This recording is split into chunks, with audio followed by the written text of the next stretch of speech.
Hello everyone, welcome to back my channel. आज मैं लेकर आई हूँ आटे के मोमोज़ की रेसिपी।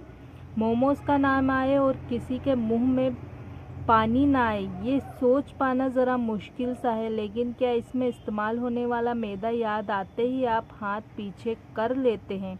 अगर ऐसा है तो आज हम आपको बता रहे हैं आटा वेज मोमोज की रेसिपी, जो आपकी क्रेविंग को पूरा करेगी और सेहत के लिए भी ख़राब नहीं होगी।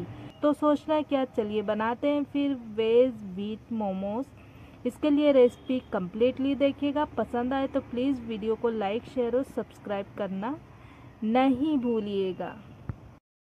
वेज मोमोज बनाने के लिए सबसे पहले हम इसका आटा गूंद लेते हैं। तो इसके लिए 1 कप गेहूं के आटे को 4 से 5 बार अच्छी तरह से बारीक चलनी में छान लीजिए।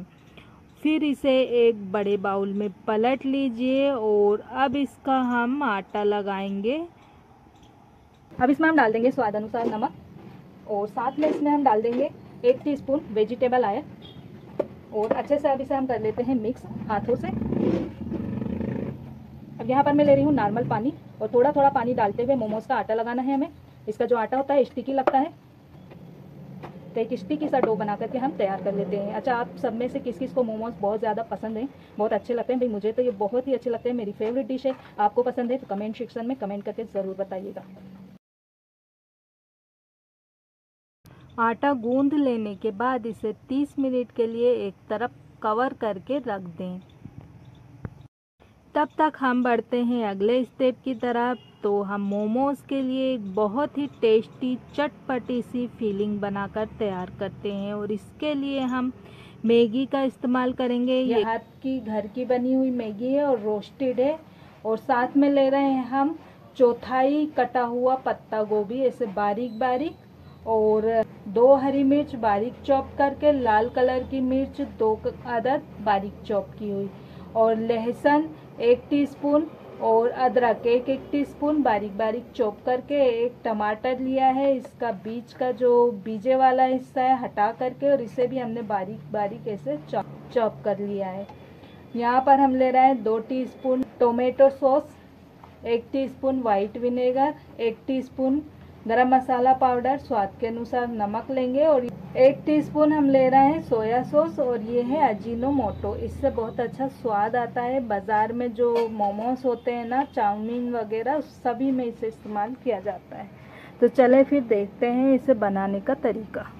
अब एक पतीली में हम 1½ गिलास पानी डाल करके इसे अच्छी तरह से उबाल लेंगे, और जैसे इसमें एक उबाला आ जाएगा, इसमें हम डाल देंगे ½ टीस्पून नमक और 1 टीस्पून वेजिटेबल ऑयल और अच्छे से मिक्स कर देंगे। फिर इसके बाद इसमें हम डाल देंगे घर की बनी हुई सिकी हुई रोस्ट की हुई मैगी। आप बाज़ार की मैगी भी इस्तेमाल कर सकते हैं, और ये डाल करके इसे हम 2 मिनट के लिए उबालेंगे। 2 मिनट में अच्छी तरह से बॉईल हो जाएगी। इसे बहुत ज़्यादा बॉईल नहीं करना है, इतना कि इसमें हम जब खाते हैं ना इसको, तो एक बाइट आनी चाहिए। तो इसे अच्छे से मिक्स कर देते हैं, और देखिए अच्छे से उबाला आ गया है, और 2 मिनट होते ही गैस को हम बंद कर देंगे। सिवैयों को चेक करेंगे। देखिए एक सिवई इसे खींच कर तोड़ रहे हैं ना, बहुत अच्छी सी टूट भी रही है और इसमें एक बाइट भी है। बस इतना इसे बॉईल करने के बाद इस पतीली को हमें उठाना है और सीधा इसे हम एक चलनी में छान लेंगे, और इसके फ़ौरन बाद मैगी के ऊपर ठंडा पानी डाल दीजिए। इससे इसकी ओवर कुक होने की प्रोसेसिंग यहीं पर थम जाएगी। बस इतना करने के बाद इस मैगी में अच्छी तरह से निथार लीजिए। जैसे पानी निथर जाएगा तो नीचे का पानी जो है हटा दीजिए, और अब इसमें 1 टीस्पून वेजिटेबल ऑयल डाल करके इसे अच्छे से मिक्स कर दीजिए। इससे ये आपस में चिपकी चिपकी नहीं बनेंगी और खिली खिली रहेंगी। गैस पर एक कढ़ाई रख दें और इसमें 2 टीस्पून के करीब तेल डाल करके गरम कर लें। तेल जो है अच्छा धुआंधार तेज गरम हो गया। इसमें हम डाल देंगे अदरक और लहसुन, साथ में हम डालेंगे दोनों तरह की मिर्ची, लाल वाली भी हरी वाली भी, और पत्ता गोभी डाल देंगे। और अब इसमें हम डाल देंगे टमाटर बारीक चॉप किया हुआ। अच्छे से मिक्स कर लेंगे पहले सब चीज़ों को।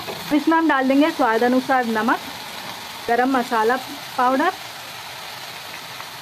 Ajinomoto, white vinegar, soya sauce और टमाटर केचप।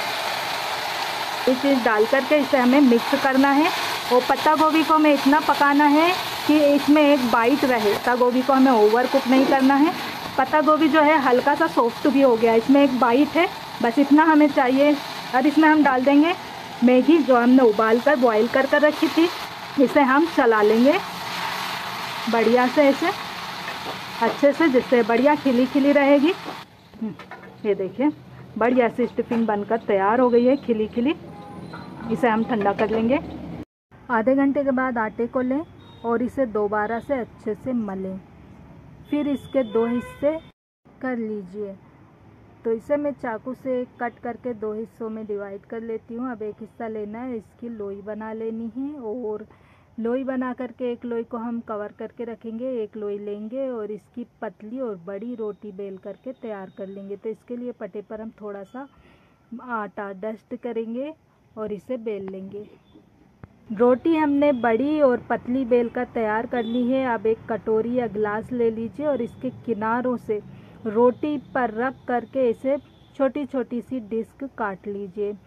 तो इससे ये होगा कि जो मोमोस आप बनाएंगे ना, सारे मोमोस एक साइज़ के बनकर तैयार होंगे। और इसका बचा हुआ रोटी का जो एक्स्ट्रा आटा है ना, इसे लेकर के दूसरी लोई में मिला करके इसे बेल लीजिए। अब जो फीलिंग्स हमने तैयार करके रखी थी ना, अच्छे से ठंडी हो गई है। तो ये फीलिंग्स लेना है और ये जो छोटी छोटी डिस्क हमने काटी है, इससे के बीच में हमें इसे 1 से 1.5 चम्मच के करीब रखना है और इसे भरकर बंद कर दें। जैसे मोमोज की शेप आप देते हैं ना, तो मोमोज की कई शेप हैं। एक कॉमन सी जो सबसे नॉर्मल है वही शेप बनाती हूँ। यही शेप मुझे अच्छी लगती है। आप चाहें तो इसे दूसरी तरह से भी बना सकते हो। बना कर इसे एक प्लेट में रखते जाएं। देखिए मैं इसे आपको 2-3 शेप में बना करके दिखा देती हूँ। एक मोमोज ये गोल शेप वाली भी आती है, इस तरह से जैसे फ्रॉक में हम चुन देते ना, ऐसे गोल एक सिरे से लेते हुए चुन दूसरे सिरे पे इसे चिपका देना है। इसे मोमोज भी बना सकते हैं और दोनों साइड ऐसे प्लेट्स वाली मोमोज भी हम बनाकर तैयार कर सकते हैं।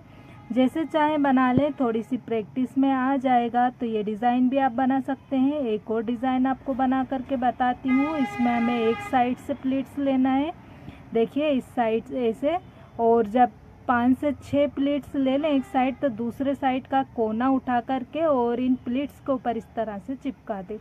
ये वाला भी एक बना सकते हैं आप, बहुत सिंपल है। एक और आपको बना करके दिखाती हूँ। तो रोटी पर ऐसे स्टफिंग बीचों बीच रखना है, एक साइड से रोटी को लेना है और इसमें 5 से 6 प्लेट्स इस तरह से देना है। दूसरा सिरा उठाना है और इन प्लेट्स को ऊपर इस तरह में चिपका देना है। ये देखिए बहुत सिंपल इजीली ये बनकर तैयार हो जाता है। एक और सिंपल सा आपको डिज़ाइन बनाकर बताती हूँ। रोटी पर स्टफिंग रखना है, बीच से इसे हमें चिपका लेना है। फिर एक सिरे से एक चुन लेते हुए बीचों बीच चिपकाना है। इसी तरह से दूसरी साइड से करना है। अब बाकी जो 2 किनारे बचे इन आपस में चिपका लीजिए और दोनों को आपस में लेकर के ऐसे एक दूसरे में चिपका दीजिए। देखिए ये बहुत ही कॉमन से डिज़ाइन है। तो इसी तरह से मोमोज बना करके हम रखते जाएंगे। सारे मोमोज मैंने बनाकर प्लेट में रख लिए।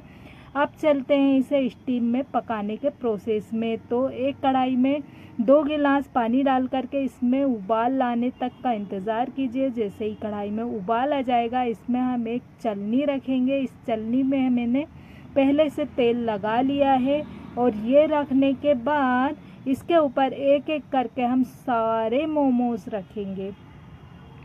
तो मोमोज को थोड़ी थोड़ी दूर पर रखना है ताकि आपस में चिपकेंगे नहीं।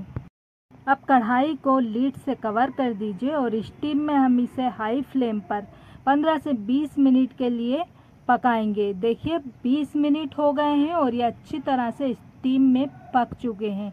तो फिर कढ़ाई की लीड हटा लीजिए और चलनी को हम निकाल लेंगे और ठंडा कर लेंगे। और जैसे थोड़े हल्का ठंडा हो जाएंगे तो एक एक मोमोज हम प्लेट में निकाल लेंगे। तो इसी तरह से बाकी के बचे हुए मोमोज भी हम भाप में पका लेंगे। तो देखिए कितने अच्छे गेहूं के आटे के हेल्दी मोमोज बनकर तैयार हुए हैं और इन्हें आप मोमोज चटनी के साथ सर्व कीजिए। खाने में बड़े मज़ेदार लगते हैं। सेवइयों का इस तरह से पुलाव, वेज पुलाव बना करके और आप मोमोज बना सकते हैं एक अलग स्टफिंग के साथ, एक अलग मज़े के साथ। ये बहुत ही टेस्ट बनते हैं।